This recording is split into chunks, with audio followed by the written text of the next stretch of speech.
Hola y bienvenidos. Hoy nos vamos a adentrar en un material que, la verdad, desafía algunas de las ideas más arraigadas de la humanidad. Uf, ¿y de qué manera? Son extractos de Ateísmo para principiantes de Richard Dawkins, y los textos que tenemos aquí pues abordan preguntas monumentales, ¿no? Totalmente. ¿Por qué creemos lo que creemos? ¿Es necesaria una deidad para explicar la complejidad del universo? Y quizás la más personal de todas, ¿de dónde vienen nuestras nociones del bien y del mal? Preguntas nada sencillas. Para nada. Nuestra misión hoy es desglosar los argumentos centrales de Dawkins, y creo que todo se reduce a una tensión fundamental, diría yo, la que existe entre nuestra intuición y la evidencia. Me parece un encuadre perfecto. Bien, pues vamos a desmenuzar esto. Sí, porque esa tensión, intuición contra evidencia, es el motor de todo el libro. Es importante recordar que Dawkins llega a esto como biólogo evolutivo. Claro, esa es su formación. Exacto, así que su método es aplicar el escepticismo científico a campos que normalmente no lo reciben, como la historia sagrada o la moralidad. Y no se queda solo en la biología, ¿eh? No, para nada. Nos lleva a un recorrido por la psicología de la creencia, por cómo las ideas mutan con el tiempo. Para seguir esa línea, nuestro análisis va a explorar tres intuiciones muy poderosas. A ver. Primero, la intuición de que las historias antiguas y sagradas son verdaderas. Segundo, la de que la moralidad viene de un poder superior. Y finalmente la intuición, quizá la más fuerte de todas, que la complejidad de la vida prueba que existe un diseñador. Ok, empecemos por la primera, la fiabilidad de las historias.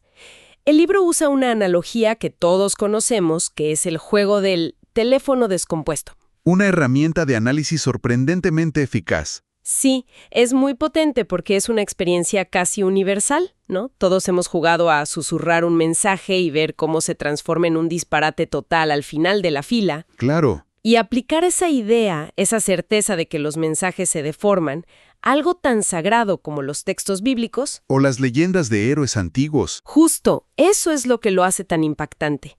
Dawkins argumenta que pues así funcionaba la tradición oral. Durante siglos, estas historias se pasaron de boca en boca antes de que alguien las escribiera. Exacto. Y esa brecha entre el supuesto evento y su registro escrito es un campo fértil para la distorsión, la exageración, el mito. Claro. El libro señala que esto es una gran preocupación para los historiadores del cristianismo primitivo. Se preguntan por qué hay tan pocas menciones de Jesús en las fuentes no cristianas de su tiempo. Como en textos romanos o judíos de la época. Justo. Las dos referencias más citadas son de los historiadores Josefo y Tácito, pero el material subraya que muchos académicos hoy sospechan que esas menciones no son originales. ¿A qué te refieres con que no son originales? La teoría es que fueron insertadas más tarde, por copistas cristianos, para darle más peso histórico a su relato. O sea, no solo es el teléfono descompuesto de la tradición oral, sino que también pudo haber una edición deliberada del texto años después. Precisamente. Y lo que de verdad llama la atención es que esta incertidumbre se extiende incluso a los textos que sí fueron aceptados por la Iglesia. El libro menciona algo asombroso. ¿Qué cosa? Existieron al menos 50 evangelios más allá de los 4 que conocemos. Se habla del Evangelio de Pedro, de María Magdalena, y uno que cambia toda la historia. El Evangelio de Judas Iscariote. Un momento, ¿el Evangelio de Judas? Eso suena a una contradicción en sus propios términos. La figura del traidor por excelencia, ¿tiene su propia versión de la historia? Y es una versión que le da la vuelta por completo a la narrativa. Este texto, que fue redescubierto hace relativamente poco y data de alrededor del 280 después de Cristo, presenta a Judas no como el villano, sino como el discípulo más iluminado. Según este evangelio, Jesús le confió a Judas una misión secreta y crucial: entregarlo a las autoridades. Vaya. Era la única forma de liberar su espíritu del cuerpo terrenal y cumplir el plan divino. Judas, en esta versión, no es un traidor, sino el facilitador del sacrificio. Visto así, le estaba haciendo un favor a Jesús.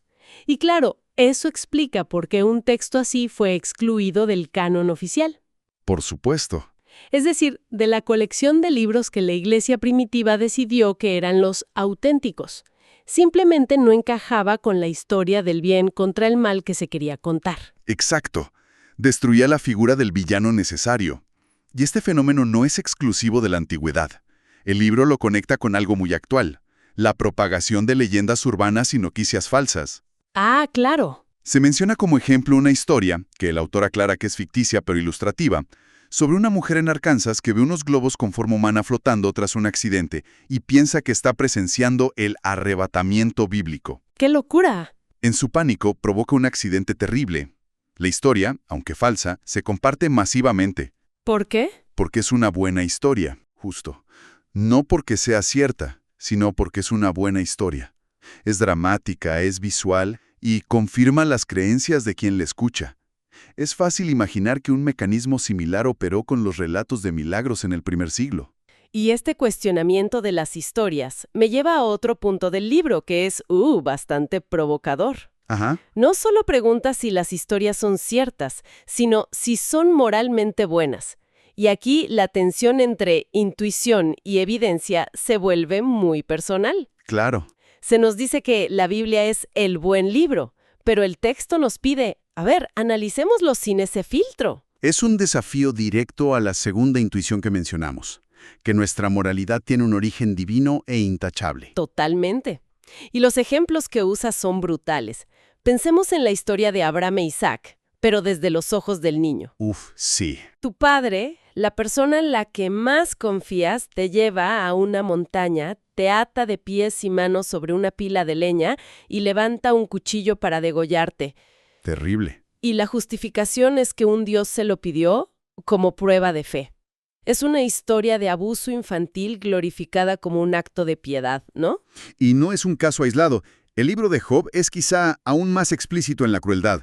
Dios y Satanás hacen una apuesta literalmente sobre la lealtad de un hombre bueno, Job. ¿Una apuesta? Para ganar la apuesta, Dios permite que Satanás le quite todo, sus sirvientes, su ganado, y lo más terrible, que mate a sus 10 hijos. Luego lo cubre de llagas. Híjole. Al final, como Job no reniega, Dios lo premia dándole el doble de todo lo que tenía, y 10 hijos nuevos, como si los originales fueran piezas de un juego, totalmente reemplazables. Es escalofriante. Y no solo son estas historias extremas. El libro apunta a la moralidad cotidiana reflejada en los mandamientos. Ajá. El 10º mandamiento, no codiciarás la casa de tu prójimo. Continúa la lista. Ni su mujer, ni su siervo, ni su criada, ni su buey, ni su asno. Sí. La esposa está ahí, mezclada con los esclavos y el ganado. Es tratada legal y moralmente como una propiedad más. Sí, claro. Digo, esto no parece un código moral eterno y universal, ¿o sí? Sino un reflejo perfecto de una sociedad patriarcal de la Edad del Bronce. Y ese es el argumento central. La moralidad humana ha cambiado y evolucionado, a menudo a pesar de estos textos, no gracias a ellos. Pensemos en la esclavitud. ¿Cierto? La Biblia la aprueba y hasta da instrucciones sobre cómo tratar a los esclavos. O pensemos en el cambio de nuestra sensibilidad moral, lo que los alemanes llaman el Zeitgeist. El espíritu de la época. Exacto, el espíritu de la época. Hoy consideramos inaceptables ideas sobre la raza, los derechos de las mujeres o la homosexualidad que eran la norma hace apenas un siglo, incluso para figuras que consideramos progresistas en su tiempo. O sea que nuestro clima moral está en constante cambio, y ese cambio viene del debate, de la filosofía, de la empatía. Exacto, no de una revelación escrita en piedra hace miles de años. Exacto. Lo cual nos lleva a una idea fascinante que el libro explora. Si no es el mandato divino, ¿qué nos hace buenos? Una teoría es la idea de la gran cámara espía en el cielo. La idea de ser observados. La creencia de que estamos siendo observados por una entidad superior. Y resulta que, a un nivel subconsciente, la sensación de ser vigilado sí afecta nuestro comportamiento. Se cita un experimento de la científica Melissa Bateson que es brillante. Ah, sí, el de la caja de la honestidad, ¿cierto? Ese mismo. En la cafetería de su universidad, la gente pagaba por su café o té dejando dinero en una caja. Cada semana, el letrero con los precios tenía una imagen distinta arriba. Ok. Unas semanas eran flores, otras semanas un par de ojos mirando fijamente. El resultado fue increíble. ¿Qué pasó? En las semanas en que el letrero tenía los ojos, la gente pagaba casi 3 veces más que en las semanas de las flores. ¿3 veces más? ¡Órale! Nadie pensaba que los ojos fueran reales, claro, Pero el simple estímulo visual de ser observado activó un mecanismo de honestidad. Es un mecanismo psicológico potentísimo. Esto nos lleva directamente a la tercera y, para muchos, la intuición más poderosa que aborda el material. El argumento del diseño. El argumento del diseño. La idea de que al ver la complejidad de la naturaleza, la única conclusión lógica es que fue diseñada por una inteligencia superior. Es una intuición casi abrumadora, ¿verdad? Y el libro no la descarta a la ligera. Al contrario, la explora con ejemplos maravillosos. ¿Sí? La precisión del ojo humano, la aerodinámica de un ave, la velocidad explosiva de un guepardo. O un caso espectacular, la lengua catapulta de un camaleón. Ese ejemplo es increíble. La lengua sale disparada a una velocidad que los músculos por sí solos no podrían generar. No podrían, ¿no? Resulta que el camaleón usa sus músculos para cargar lentamente energía elástica en unos tejidos de colágeno, como si tensara una ballesta. Y luego, ¡pum!, libera toda esa energía de golpe. Es ingeniería biológica asombrosa. Y esa aparente perfección es la base de la famosa analogía del reverendo Paley, que el libro presenta. Paley decía: si encuentras una piedra en el campo, no te preguntas nada. Pero si encuentras un reloj, con sus engranajes, sus manecillas, todo funcionando con un propósito claro, concluyes inevitablemente que hubo un relojero. No pudo aparecer por azar. Claro, tiene sentido. La conclusión de Paley era que si un reloj implica un relojero, entonces un ojo, que es infinitamente más complejo, implica un creador de ojos. Suena lógico. Es una analogía muy persuasiva. Entonces, ¿cómo responde el libro a esto? Aquí es donde el argumento da un giro. Plantea una pregunta crucial. Si hubo un diseñador inteligente, ¿por qué la naturaleza está llena de imperfecciones, de chapuzas biológicas? Ah, El libro argumenta que estos fallos de diseño son irónicamente una de las pruebas más contundentes a favor de la evolución y en contra de un diseño consciente. espera, un diseño imperfecto. Eso va en contra de la idea de un creador omnipotente. ¿A qué se refiere el libro exactamente con fallos? Pensemos en los peces planos, como el lenguado. No nacen planos, nacen como peces normales, simétricos. ¿Cierto? Pero como su estilo de vida es estar acostados de lado en el fondo del mar, un ojo quedaría inútil enterrado en la arena. La solución que encontró la evolución no fue un rediseño elegante, fue una chapuza. Una chapuza. ¿Cómo? Durante su desarrollo, uno de los ojos migra, literalmente, a través del cráneo para colocarse junto al otro. El resultado es un pez adulto con una cabeza torcida y asimétrica. Ningún ingeniero sensato diseñaría algo así desde cero. Claro. La evolución tuvo que improvisar con el material que ya tenía. Es como un parche, una solución de emergencia que se quedó para siempre. Exactamente. O nuestro propio ojo. La retina de los vertebrados está instalada al revés. ¿Al revés? Sí, los nervios y vasos sanguíneos pasan por delante de las células sensibles a la luz, obstruyendo parcialmente la visión y creando un punto ciego donde todos los cables se juntan para salir hacia el cerebro. Vaya, no sabía eso. Un calamar, por ejemplo, tiene un ojo mucho mejor diseñado, con los cables por detrás. O la piel de gallina. Ah, claro. Es un reflejo inútil que heredamos de ancestros peludos. En ellos, erizar el pelo creaba una capa de aire para aislar del frío. En nosotros, solo sirve para recordarnos que ya deberíamos habernos puesto un suéter. De acuerdo. Entonces, si no es un diseño inteligente y tampoco es puro azar como el que crearía un reloj por accidente, ¿cuál es la alternativa que presenta el libro? La brillante solución de Darwin, la evolución por selección natural. Y es fundamental entender que no es puro azar. El proceso tiene dos pasos. Ok. Sobrevivir o reproducirse. Ese individuo tiene más probabilidades de dejar descendencia y pasar ese gen con la ventaja. Justo. El libro lo ilustra con una carrera armamentista evolutiva entre guepardos y gacelas. Imagina una mutación que le da a un guepardo garras 1 milímetro más afiladas. Una diferencia mínima. Pequeñísima, pero esa diferencia le permite cazar con un poco más de éxito. Sobrevive mejor, se reproduce más y el gen de las garras afiladas se extiende en la población. Pero esto ejerce una presión selectiva sobre las gacelas. Claro, ahora las gacelas necesitan ser más rápidas. Exacto.